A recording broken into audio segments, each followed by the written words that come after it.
The schoolyard exploded into chaos. Teachers shouted, their voices sharp with urgency. Children screamed, some frozen in place, others sprinting for the doors. Whistles blared, chairs toppled over, and a teacher's coffee cup shattered against the pavement as she fumbled for her phone. Someone pulled the fire alarm, its piercing wail joining the chorus of panicked voices. Through the thickening fog of fear, one thing was undeniable. A massive bear had just walked onto school grounds. She was enormous, towering over the jungle gym, her thick coat matted with dirt, her breath visible in the cool morning air. But she wasn't charging, she wasn't hunting, she was staggering. And then someone saw it, the thing hanging from her mouth, a tiny, lifeless cub. It dangled limply from her jaws, its fur clumped together, its fragile body eerily still. Its paws, no bigger than a child's fist, didn't move. No sign of breath, no twitch of an ear, just a cold, helpless weight. And the mother bear, she looked broken. Her head hung low, her massive shoulders heaving with every labored breath. She took a step forward, but it was unsteady, her legs trembling beneath her own weight. Then, with deliberate, aching movements, she reached the school steps and laid the cub down. The moment the tiny body touched the ground, the mother let out a sound that ripped through the air like a wound being torn open. A deep, guttural moan, not a roar, not a growl, a cry, a raw, shattering wail soaked in grief. It wasn't just the sound of a mother in pain, it was the sound of loss, of desperation, of a creature that had fought, that had carried her dying baby across miles of wilderness, that had done everything, and now had nothing left. And then she did something no wild animal should ever do. She lifted her head, her dark, hollow eyes locking onto the teachers standing behind the locked doors. And in those eyes there was no anger, no rage, no threat, only one last desperate plea. No one moved, no one spoke. The world outside the school had gone silent, as if even the wind had stopped to witness what was happening. The mother bear stood there, her massive body heaving with exhaustion. The cub lay at her feet, motionless, a fragile bundle of fur against the cold, hard ground. Inside the school, teachers and students pressed against windows, their breath fogging up the glass. A few had their phones out, filming, their hands trembling. Others simply stood there, paralyzed, not with fear anymore, but with something far heavier. Because they weren't looking at a predator, they were looking at a mother. She took another unsteady step forward. The air felt thick, electric, with uncertainty. Was she about to charge? Was she about to lash out in frustration, in grief? The wildlife officers who had arrived moments earlier stood frozen, their hands hovering over tranquilizer rifles, waiting for a reason to act. Then the bear let out another sound, not the raw, agonized wail from before, not a growl, something softer, a huff, a heavy breath, a sound of uncertainty, hesitation. And then she collapsed. Her legs buckled beneath her, and her massive body hit the ground with a dull thud. The officers tensed, teachers gasped. For a moment, no one knew if she was still breathing. Then a single twitch, a slow, painful lift of her head. Her muscles trembled under her own weight, her eyes fluttering between open and closed. She was barely holding on. Something had brought her here, through the woods, through exhaustion, through every natural instinct that should have told her to stay far away from humans. And now she had nothing left to give. Wildlife officers inched closer. One of them, a woman with years of experience in animal rescue, took a cautious step forward, her heart pounding. The mother bear didn't react, didn't snarl, didn't move. Her eyes stayed on the cub. The woman swallowed hard and slowly lowered herself onto one knee, reaching out toward the tiny, lifeless body on the ground. Her fingers brushed against the cub's fur, cold. No sign of movement. Then a flicker. A barely there, shallow breath. The woman's heart jumped into her throat. "It's alive!" The words were barely a whisper, but they cracked through the silence like a gunshot. Another officer rushed forward, kneeling beside her, carefully lifting the tiny cub into their arms, its head lolled to the side, weak, barely aware of what was happening. The mother bear lifted her head slightly, watching. The officers spoke in low voices, moving quickly, checking the cub's vitals. It was dehydrated, barely clinging to life. They needed to get it out of the cold, get it help. But as they began backing away with the cub in their arms, they hesitated, because the mother bear was still watching. Her eyes, dark and hollow, locked onto her baby, following every movement. Her ears twitched, her body shifted slightly, as if she wanted to move, wanted to take back what was hers. And for a moment, no one knew what she would do next. Would she fight? Would she attack? Or had she really come here to do the unthinkable, to place her last hope in the hands of humans? The air felt thick, charged with something unspoken. Every pair of eyes, human and animal, locked onto the tiny, unmoving cub now cradled in the wildlife officer's arms. And then the mother bear moved. A deep shudder rolled through her massive frame as she shifted her weight, her limbs trembling as she tried to stand. Every muscle in her body screamed exhaustion, but she pushed forward, her head lifting, her dark eyes locked onto the bundle in the officer's grasp. The officers stiffened, hands tightened around tranquilizer rifles. Teachers and students watching from the windows held their breath. She took a step. It was slow, weak, but deliberate. Another step.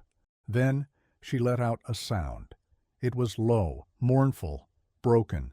A sound that cut through the fear, slicing straight to something deeper. A mother's voice, calling to her child. The cub didn't respond. The mother's chest heaved, her breath ragged. She took another shaky step forward, her eyes never leaving the fragile bundle in the officer's arms. And then she stumbled. Her front legs buckled, her head dipped forward. She caught herself just before collapsing, but the effort cost her. Her breathing grew shallow, uneven. She was dying. Somehow the reality of it hit harder than any moment before. This wasn't just a desperate mother. This was a mother who had pushed herself past her limit, dragging herself here on nothing but hope. She had carried her cub miles in search of help, through exhaustion, through hunger, through every instinct that should have told her to stay far away from humans. She was fading, and she knew it. The lead officer's grip on the cub tightened. What do we do? If they moved, if they backed away with the cub, would the mother fight?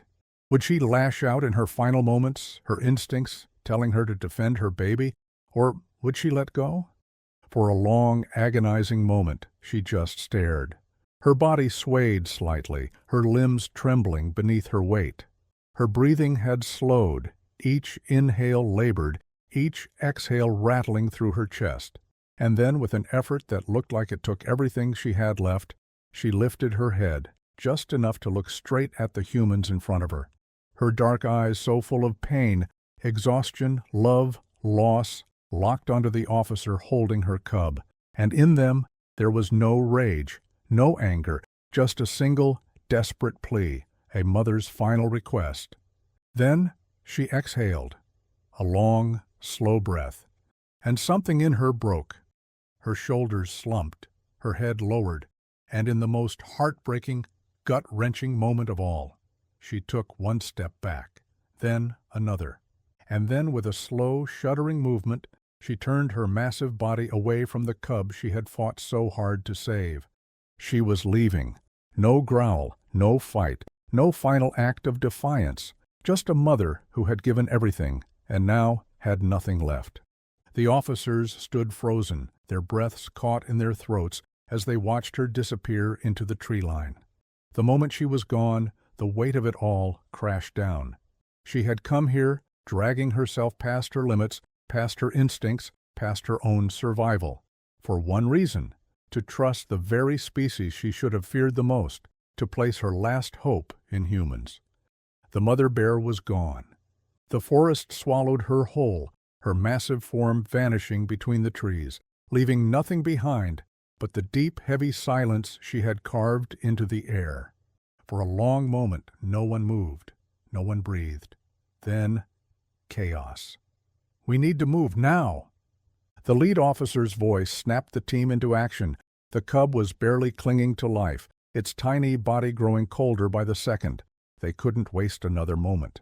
One officer wrapped the cub in a thick thermal blanket, pressing it close to their chest, trying to warm up its body. Another scrambled for the emergency medical kit. Someone radioed for transport. "Pulse is weak. We need fluids, now." The mother bear's final desperate act had bought her baby a chance, but it wasn't enough. If they didn't move fast, if they didn't get the cub help right now, everything she had sacrificed would have been for nothing. They rushed toward the waiting vehicle, the engine already rumbling, ready to take them to the nearest wildlife facility. But then a sound stopped them cold, a rustling, deep in the trees. One of the officers whipped around, hands tightening on his tranquilizer rifle. Was she coming back? The team went still, listening. Another rustle, a shift in the underbrush, the creak of branches bending under heavy weight. The mother bear was watching. She hadn't left, not fully. Somewhere beyond the trees she lingered, hidden in the shadows, not coming closer, not running, just watching. The lead officer's chest tightened. "She's making sure we take care of her baby." It hit like a punch to the gut. This wasn't just instinct. This wasn't just desperation. This was conscious trust. A wild bear, an animal that had every reason to fear humans, to see them as a threat, had placed her cub in their hands and was now waiting to see if they would keep their promise. "Get in the truck. Now." The team didn't hesitate. The officer holding the cub climbed inside first, gently placing it in a heated carrier, his hands shaking as he adjusted the oxygen tube. The mother bear made one last sound, a deep, hollow breath, so faint it barely reached them. And then silence. No more rustling, no more movement. She was gone. This time, for real. The truck doors slammed shut. The engine roared to life, and as the vehicle sped away, tires kicking up gravel, heading straight for the only chance that tiny cub had left. The mother bear's final, unspoken question hung in the air. Did I make the right choice? The truck tore down the winding road, every bump rattling through the cabin, as the officers focused on one thing, keeping the cub alive. The tiny bear lay curled in its heated carrier, its shallow breaths barely visible against the fogged plastic.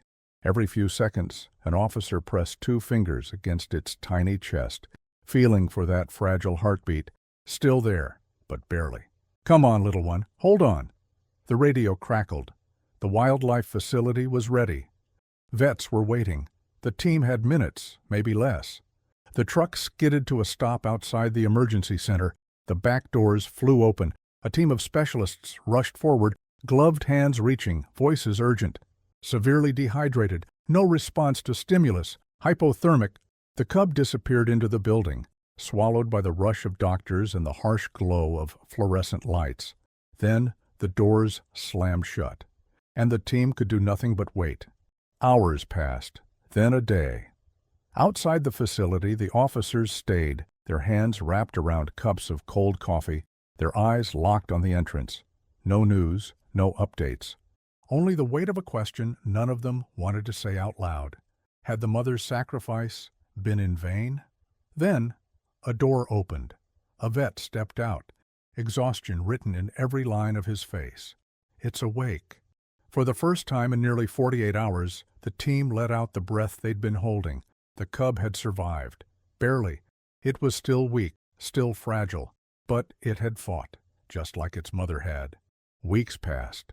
The cub grew stronger. First it lifted its head, then tiny, wobbly steps, then its first real meal in who knows how long. And through it all, one thought remained. What if the mother was still out there? Could she have survived?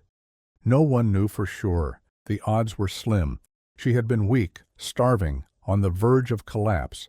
But something gnawed at the team. They had to try.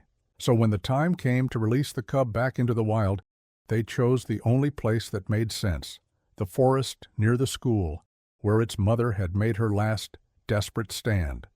The team drove deep into the woods, the cub now strong enough to stand on its own. The carrier door opened. The little bear hesitated, sniffed the air, then took a tentative step forward. And just as it reached the tree line, a sound, A deep, familiar huff. The entire team froze. From the shadows, something moved, a massive, dark shape, and then, stepping slowly into the light, her. The mother bear, ribs still visible beneath her thick coat. Eyes still heavy with exhaustion, but alive. The officers didn't dare move, didn't dare speak. The cub, still small, still unsure, let out a tiny, uncertain chirp. The mother stilled. Then, in a slow, deliberate motion, she stepped forward. The cub did too. And then they touched, nuzzled, breathed each other in, and just like that, they were whole again. The mother turned, stepping back into the shadows. The cub followed, and together they disappeared into the forest. For those who had watched, for those who had been there that day at the school, it wasn't just a miracle, it was proof that love, sacrifice, and trust weren't just human emotions, that a mother's instinct was powerful enough to break every rule of nature, that a bear, a wild, untamed force of the wilderness, had done something no one had expected. She had trusted humans, and in the end, that trust had saved them both. So what do you think? Was this pure instinct, or something deeper? This mother bear went against everything nature told her to do. She should have run, should have stayed away from humans, should have hidden in the shadows. But instead, she chose trust. Because when all was lost, when her baby was slipping away, she did what every mother does. She fought until there was nothing left to give. And that's the power of motherhood. It's sacrifice, it's strength, it's pushing past fear, past exhaustion, because giving up isn't an option. Maybe this story is a reminder that love, real, deep, unbreakable love, isn't just human, it's something universal, something that connects us all in ways we don't always understand.